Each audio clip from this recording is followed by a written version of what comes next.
Now, a huge breaking story this past 30 minutes, and Sarah Champion, the Labour MP for Rotherham, an area significantly impacted by grooming gangs, has announced her support for a national inquiry into those rape gangs. And she announced the move on X, formerly Twitter, as part of her 5-point plan to tackle child abuse in the UK. And let's cross straight now to GB News' national reporter and investigations editor, Charlie Peters. Charlie, an incredible development, a significant development. Let's not forget, back in 2017, it was Sarah Champion who wrote that article for the Sun newspaper.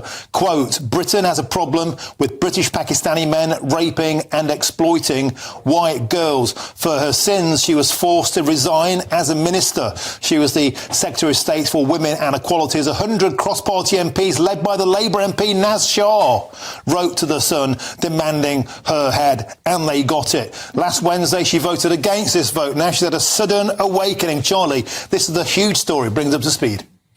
Well, Martin, you've detailed some of the history there with Sarah Champion, who had to endure quite a significant attack on her reputation when she spoke so stridently about this crisis in 2017.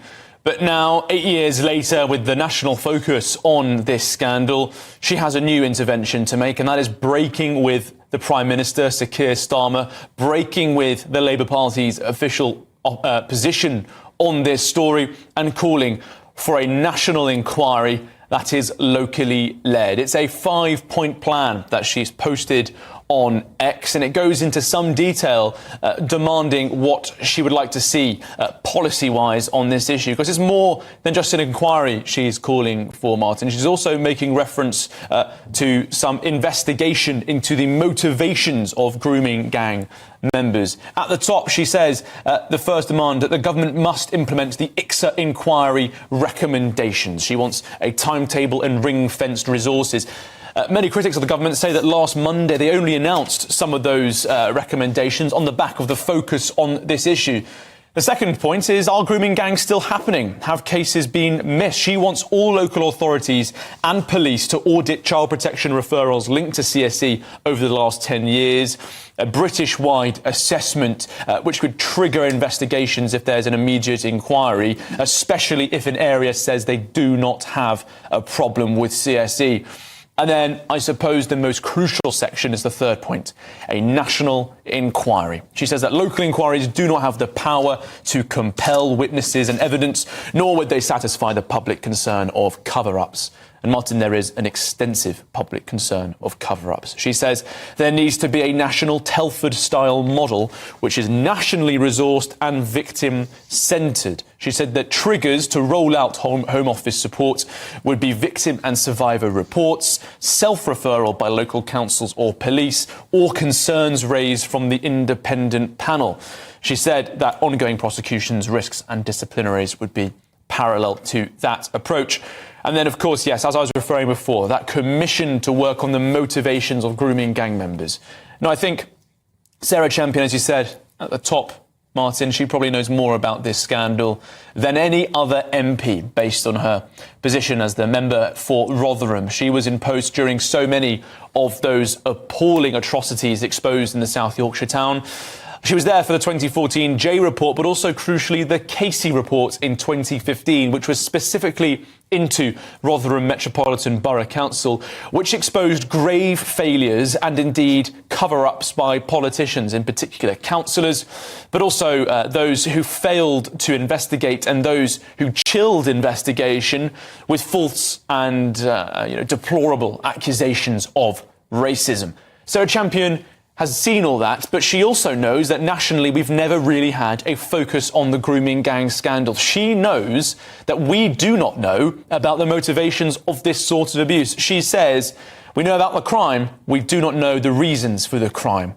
Is it just power and opportunity, or is there something deeper we are failing to address? Well, she tried to address it, didn't she, Martin, as you said, in 2017, with that very striking article in the Sun newspaper. It attracted so much criticism, but I've heard from Labour figures over the years telling me that Sarah Champion was attacked for telling the truth. And it's that attempt to inspire further investigation that was shut down. There has been no proper academic or government-led investigation, inquiry or assessment of the motivation of grooming gangs. Do they specifically target white girls for some reason? Is there an issue with clannishness behind the predominantly Pakistani makeup of many of these gangs? How does cousin marriage interact with grooming gangs? Martin, these are key questions, not just for our understanding of this issue, but frankly for our ability to tackle child sexual exploitation. But frankly, we just do not have the answers. Sarah Champion, with her intervention, is calling not only for a national inquiry, but also a commission to review what causes these grooming gangs so that we can better adequately tackle the motivations behind grooming gangs. Charlie Peters is an incredible breakthrough.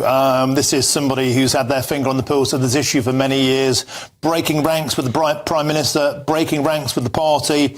There'll be huge questions asked as to why this is happening. Charlie, I've got my thoughts on this. No doubt you have too. I think the scandal is simply too big to contain now. I think the genie is out of the bottle. But you know as well as I know, you've been speaking to people in that area. There are so many stories yet to come out, Charlie Peters. Do you think this was a case of Miss Champion simply jumping before she was pushed into this? I don't think she'd ever really be pushed. I think Labour possibly are quite keen for this story to go away. They're quite keen for the coverage of the grooming gangs issue to pass because it has caused such a headache for the Prime Minister. And really, in terms of Labour figures who've sparked this challenge, the first people to call for an inquiry were Blue Labour, that group within the party, typically seen as more conservative-leaning. Maurice Glasman, a Labour peer, he backed a national inquiry, told GB News exclusively he was doing so the day before the vote. But then we saw Andy Burnham after the vote on Thursday, the Manchester Mayor, calling for a limited inquiry. I now understand that what he means by limited is more a specific national inquiry, e.g. looking directly into the grooming gang scandal rather than a broader inquiry that we saw with ICSA. We've also seen Dan Carden, the Liverpool MP, breaking with Labour on Saturday. He was the only sitting MP to make a call at the time. He said to GB News that he wanted a national inquiry or other state action to tackle this crisis.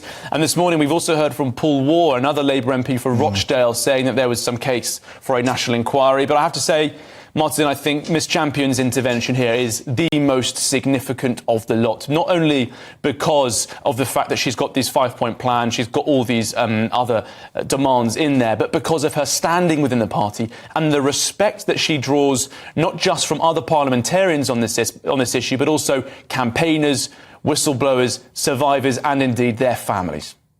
OK, Charlie Peters, a phenomenal development. Thank you very much. Of course, we're back to you throughout the rest of the show for more. And a government spokesperson from the Home Office issued the following statement. No child should ever suffer sexual abuse or exploitation, and it is paramount that we do more to protect vulnerable children, which is why we are working at pace across government to drive forward real action. Well, I'm delighted to say I can now speak with the Daily Mail journalist Sue Reed, who joins me in the studio. Sue, it's an absolute pleasure to have your company. You've been working across these stories for many, many years. In fact, I think, was it 1997 you first became aware of this on your radar. What do you make of Sarah Champion's intervention? You know the Rotherham area well. Well, I obviously welcome it, and I think she's brave to do so. But there has been some shilly-shallying along the way by Labour on this. I mean, it just cannot be overstated how big this is. Yeah. Some people have said it's far bigger than the thalidomide scandal. You know, if you think of all the scandals we've had over the years, political and otherwise, this is simply bigger. And that's because it's affected so many families, so many children, so many girls, and there were boys and I think 50 towns is an underestimate. These gangsters, because that's what they are, they're rape gangsters. That is the right term for them. They could travel. They could travel wherever there was a motorway, they could travel to it. And it doesn't always mean there's a Pakistani Muslim or Afghani or whatever community there. It's where the white girls were waiting. Yeah. That is the point. People have sort of missed that. It's where there were suitable girls, where the girls were at the school gates whether the girls were going to the Tesco on Saturday morning with their parents. In so many cases, Tesco comes up. And I'm sorry, Tesco, any big supermarket, but Tesco is mentioned time and again because, of course, they have a branch in every town. And that's where they could target the girls. It was like picking them up. They were vulnerable. They've been spying them out. They could buy them stuff. Yeah. I mean, the case here, one of the cases that I wrote about much more recently was about Sarah, picked up in a Tesco supermarket in the home counties, by the way, not the north, and she was held prisoner for 12 years. While her mother went to the police, they didn't take any notice, missing child, went to social services, missing child, for 12 years. And she had 8 abortions. She was forced to marry her rapist. And she was twice, I mean, it's just, and to get her to speak took the best part of a year. That is how scared she is right now. And Sue, when you see an inquiry at long last, way too late, but nevertheless it's coming, at least perhaps in these areas such as Rotherham, do you think this is happening now simply because it's too big to contain? Because many people in positions of power must have known, perhaps even were complicit, going perhaps further than turning simply a blind eye. Well, I mean, one thing, any inquiry, and I've got some views about whether an inquiry would work or be genuine or do the job, it was fit for purpose, but it's the motivation of the cover-up. Because we're now into cover-up territory, aren't we? But there's always been cover-up, but we're now into story breaks, thanks to GB News, and then the cover-up, in a way, has got worse.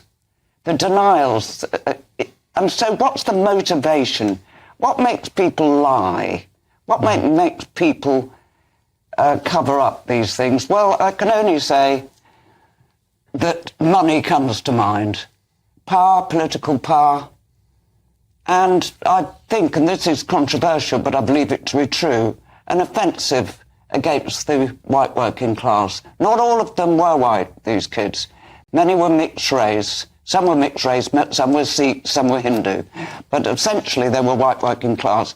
And it makes you wonder whether it was, yet again, the white working class of this country that have been dumbed down systematically, mainly by left-wing governments, left-leaning governments, over the last 40 years.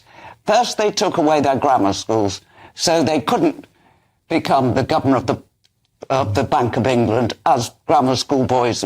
So they couldn't get to Parliament. They couldn't become our Prime Minister. And then they raped their children systematically across the country. And I find it a tragedy, and it's also completely splitting Britain. And it has done. We've got a broken, split society over this. Wow. Sue, it's just astonishing. So often in the studio, I get so moved by these sort of stories, but I think you're right. I think this, to me, feels like the post office scandal for the white working classes. And when are they going to give the proper inquiry this demands? Because aside from the fact thousands of girls have been impacted, what about the fathers, the brothers, the sisters, the parents who never got over it, the family members? It's absolutely torn communities apart. They are still being tormented by it now. I mean, the first girl I ever met was in Rotherham with her mother, and she was in her 20s. She was preparing a book, which is how I got to know her. And it had all happened 7 years, 8 years, 9 years before. But the fact is that family was still broken by it. They'd had to move abroad, and they moved abroad because the gangs would ring up and say, we're going to get you. Put her on, love to the mother, tell her to be quiet, tell her to shut up, never to speak, all that stuff. And that was going on 9 years later. They were so keen for her not to tell the truth about the atrocities that have been meted out against her, and that is still happening, I'm certain. And also, some years later, much more recently, I mean, 3 or 4 years ago, I went back to see the girl And she took me round Rotherham and she showed me where it was happening that night. And we did a piece about it. So right by the bus station where she had been raped, in her white socks, I have to tell you, white socks were spattered with blood afterwards when she was raped and pictured and mobiled and whatever by a group of, very, very vile men. She was left to go home on the bus alone. And how could that family, they moved abroad, they come back. Anyway, there were two lies, about a child like that, about a family like that were put out. Shall I? Yeah, please. Yes. The first lie was that all the girls were feckless. That is the biggest lie of all. Many came from hard-working, decent families, working class and middle class. Some owned chains of grocery stores, for instance.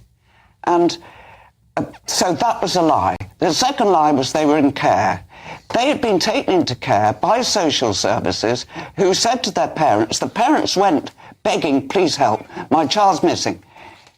You're the one who's done the damage to this child. You should have prevented it. We're taking your child into care. So immediately the parents did not trust the social services. So there were two lies there. They're feckless and they're care kids. Neither was the truth. Siri, we have to leave it there. Wow, astonishing stuff. Thank you so much for joining us today in the studio here on GB News.